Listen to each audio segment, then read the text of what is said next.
Our next speaker is an inspirational keynote, a life coach, and a corporate trainer. Please welcome Michelle Ross.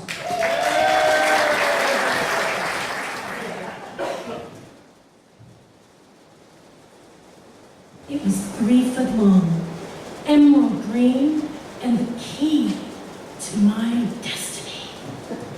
I didn't want to be the baby of the family anymore. I saw for the first time on a Saturday morning commercial, the Bass Pro 2000. It showed a man, and all the other men were laughing at him because he had this 3-foot pole. But as they time lapsed, they showed him this big bucket of fish, and then he pulled up this fish, and it was huge. And all the other men were not laughing anymore. I needed that Bass Pro. For the next 4 months, I begged and hinted for this Bass Pro 2000. And I remember this because I was about to turn 10 years old. And on the morning, 3 days before my birthday, I woke up that Saturday morning expecting to see a gigantic rainbow on my Bass Pro 2000, sitting at the end of my bed. It wasn't there. I walk out and it ends up being the same old Saturday morning in Louisiana for my family. Everybody's getting ready to go fishing, and no one realizes that my birthday's in 3 days. I'm a little miffed. The only thing that was different about this entire day was that my father had just bought a brand new 78 Plymouth station wagon with the full wood siding. So I had to go pile in as he said, let's go. I climb over the back seat because that's where the baby goes, in the back with all the fishing gear. Don't feel bad for me. This was an upgrade. When we had the sedan, I had to sit in the front between my parents, right in front of the ashtray. That was better. Well, I'm in the back and I'm picking on the upholstery in the back. And I'm so distraught that no one remembers my birthday that I don't realize that my brother, my oldest brother Bruce, is dangling the German Shepherd over the back seat. You're wondering, dangling? He was half Dachshund. He had 3-inch legs. We called him Lucky.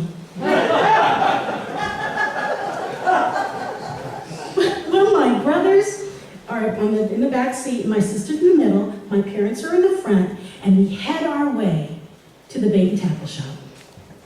Now, when we get there, my dad doesn't call my older siblings Bruce, Troy, or Yvette. He calls me. He says, Michelle, come with me. So I did. And I did what all the big kids did. I went to the cooler and I got 2 big containers of worms. And I brought them back to my dad all proud. And as I handed him, he says, Michelle, and he does this eye movement to the back wall. Go get what you want. I was gone. I ran to that back wall, and the back wall was full of rods and reels. And just within my reach,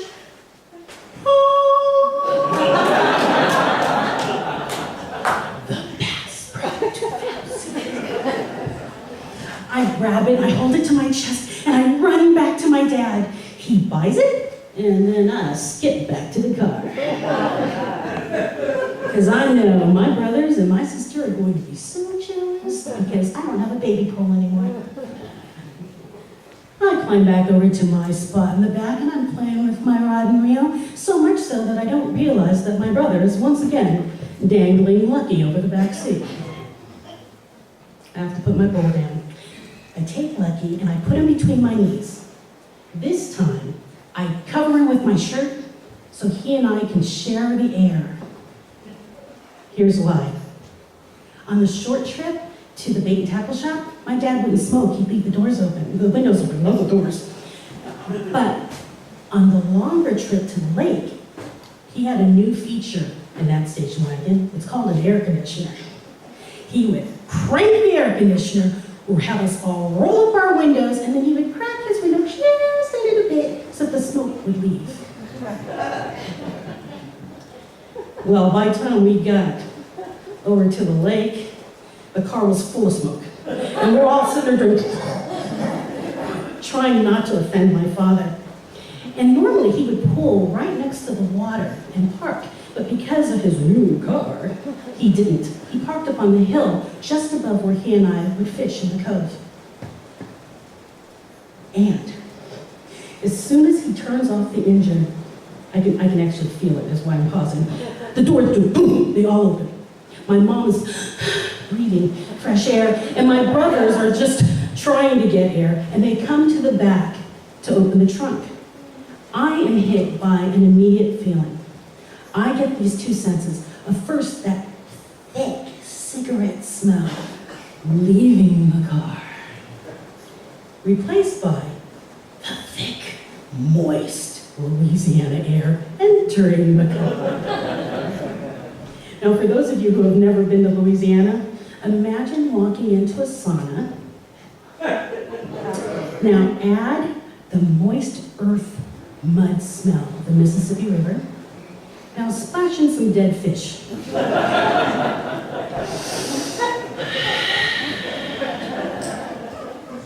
Okay, don't call me weird, but that is a little piece of heaven for me. I'm a fisherman.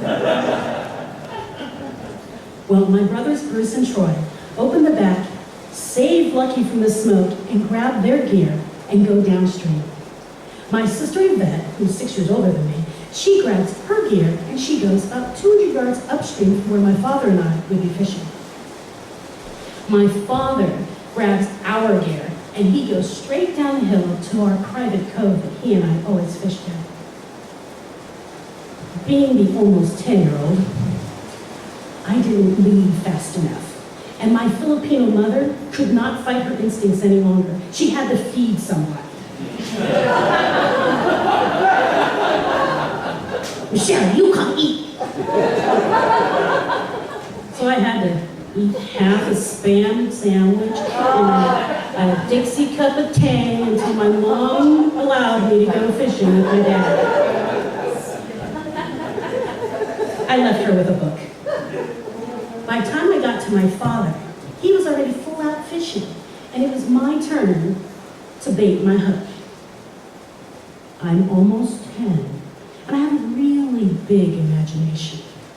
And I have this perfect vision of how the worm would have to be on my hook.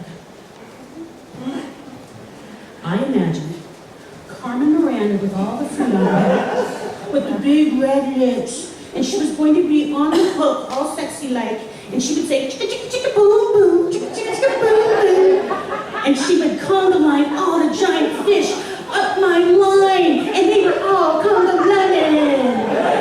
I had a full Broadway show going in my head. Till it was interrupted with, Michelle, what are you doing? I'm putting a worm on my hook. Michelle, the fish don't care. Just get it on the hook and get it out there already. That worm wasn't getting the memo anyways, I'll just throw it out. So I cast.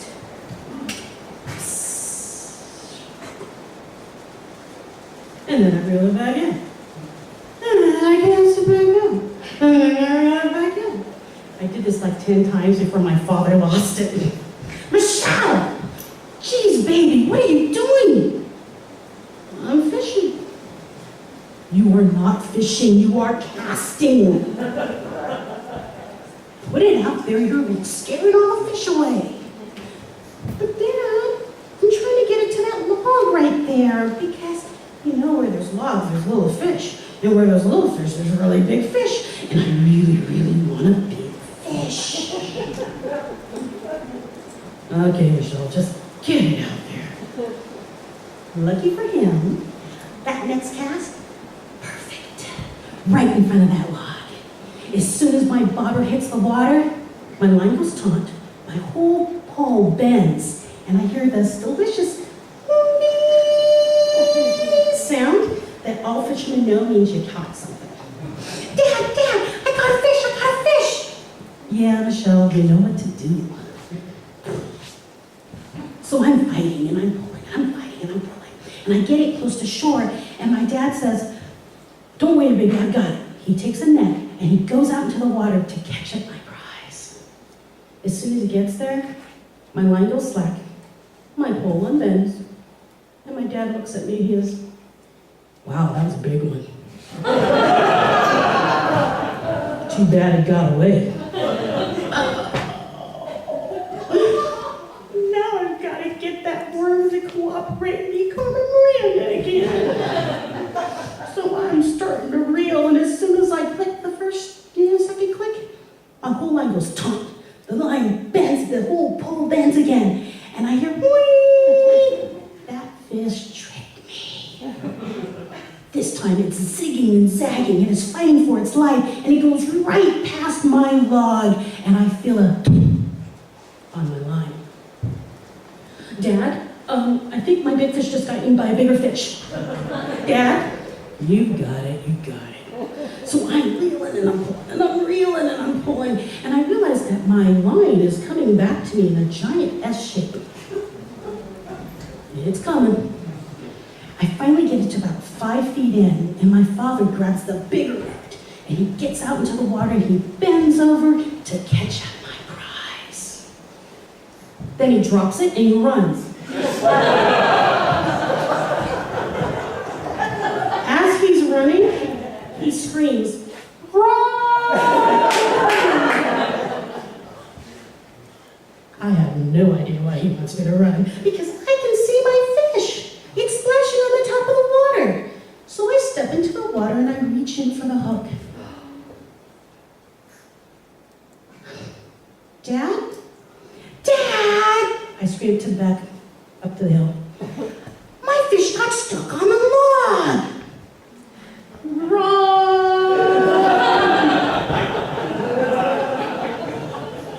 This time I hear, he started the car.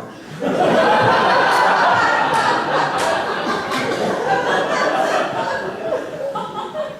I had my hand on the hook. Have you ever had one of those moments in time where all of your senses have gone on high alert? I noticed the water was really still, and I could feel and hear the breeze going through the Spanish moss.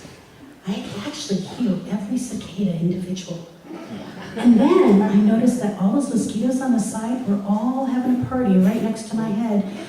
And that's when I realized my hook was hooked to a tooth. Why does my log have a tooth? My log has a lot of teeth. My log! I'm looking down its throat! I know why my dad ran! And I let go and I ran towards the moving car. As I'm running, I pass my sister who was fishing, and she's startled and she falls into the water and then sinks deep, like chest level, into the deep, thick Louisiana mud. My mom is hanging out of the car door and she's screaming, "Drop it! Drop it!"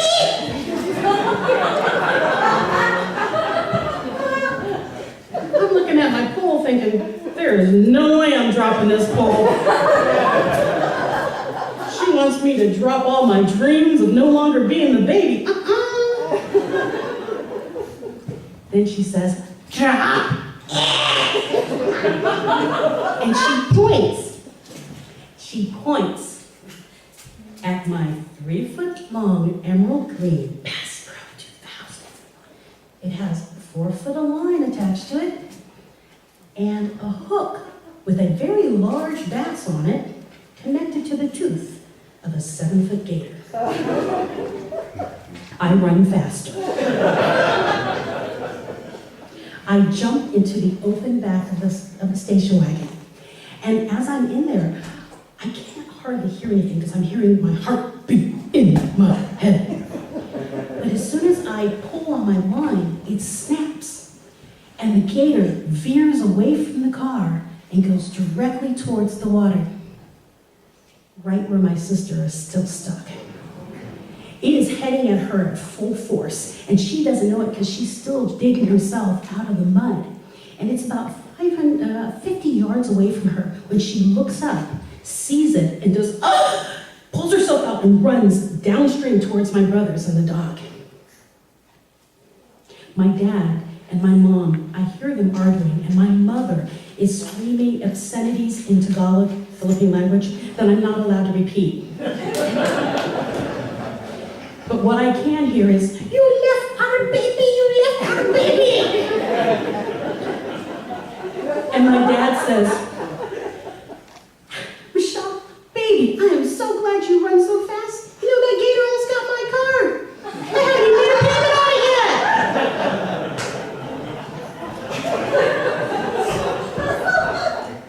"You left our baby." And my dad says, as he's picking up my very wet sister and now my very startled brothers and the doggy, he says, "Michelle, I told you to run. Why didn't you run?" "Well, I had a really big fish and I wanted to get away." And he laughs at me. He says, "Michelle, you know that gator's down in that water right now telling all his buddies, you're the one that got away."